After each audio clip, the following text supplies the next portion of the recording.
Assalamualaikum warahmatullahi wabarakatuh. Perkenalkan, nama saya Helena Ramadhani Harahap, mahasiswa program studi perbankan syariah semester 4. Pada kesempatan kali ini, saya akan menjelaskan mengenai pajak. Baik, kita mulai dari pengertian dulu. Pajak adalah kontribusi wajib yang harus dibayarkan oleh masyarakat kepada negara. Pajak ini bersifatnya memaksa karena sudah diatur dalam undang-undang dan digunakan untuk kepentingan umum seperti pembangunan dan kesejahteraan masyarakat. Yang perlu dipahami, pajak tidak memberi imbalan langsung kepada pembayar. Artinya kita tidak langsung memberi atau tidak langsung merasakan manfaatnya saat itu juga, tapi manfaatnya bisa dirasakan dalam bentuk bersama-sama, misalnya dalam bentuk jalan, sekolah, dan fasilitas umum lainnya. Ciri-ciri pajak yaitu pajak bersifat memaksa karena diatur oleh hukum. Kedua, tidak ada imbalan langsung, artinya kita tidak menerima manfaat secara langsung setelah membayar pajak. Ketiga, pajak digunakan untuk kepentingan negara dan masyarakat. Dan yang terakhir, pemungutannya berdasarkan undang-undang sehingga memiliki dasar hukum yang jelas. Selanjutnya, pajak memiliki beberapa fungsi.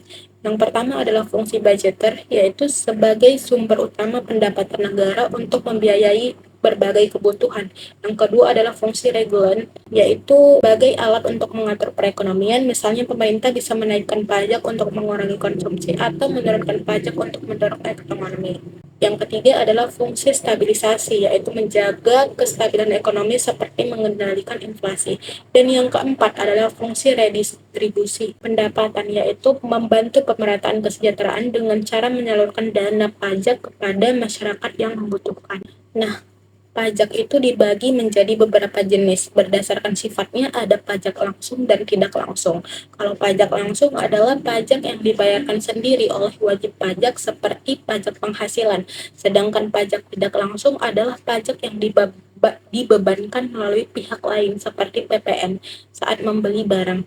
Nah, berdasarkan objeknya ada pajak penghasilan dan pajak pertambahan nilai. Selain itu, berdasarkan lembaganya ada pajak pusat yang dikelola pemerintah pusat dan pajak daerah yang dikelola oleh pemerintah daerah. Nah, dalam pemungutan pajak ada 3 sistem, yaitu yang pertama official assessment system, yaitu pemerintah yang menentukan besarnya pajak yang harus dibayar. Yang kedua self assessment system, yaitu wajib pajak menghitung dan melaporkan sendiri pajaknya. Sistem ini banyak digunakan di Indonesia saat ini. Ketiga, withholding system, yaitu pajak dipotong oleh pihak ketiga, misalnya oleh perusahaan tempat kita bekerja. Tarif pajak adalah besarnya pajak yang harus dibayar. Ada beberapa jenis tarif. Tarif proporsional yaitu persentasenya tetap, tarif progresif yaitu semakin besar penghasilan semakin besar pajaknya, tarif regresif yaitu semakin besar penghasilan presentasi pajaknya justru lebih kecil, dan tarif tetap yaitu jumlahnya sama tanpa melihat besar kecilnya penghasilan. Nah, peran pajak sangat penting dalam perekonomian. Pajak ini memiliki sumber utama pendapatan negara yang digunakan untuk membiayai pembangunan. Selain itu, pajak juga digunakan untuk mengatur ekonomi, misalnya untuk mengendalikan inflasi atau mendorong investasi. Nah, pajak itu memiliki dampak positif dan negatif. Positifnya membantu pembangunan negara, meningkatkan fasilitas umum, dan meningkatkan kesejahteraan masyarakat. Nah, dampak negatifnya menjadi beban masyarakat dan dapat mengurangi daya beli jika terlalu tinggi. Contoh pajak di Indonesia antara lain adalah pajak penghasilan atau PPH, pajak pertambahan nilai atau PPN, pajak kendaraan, pajak daerah lainnya.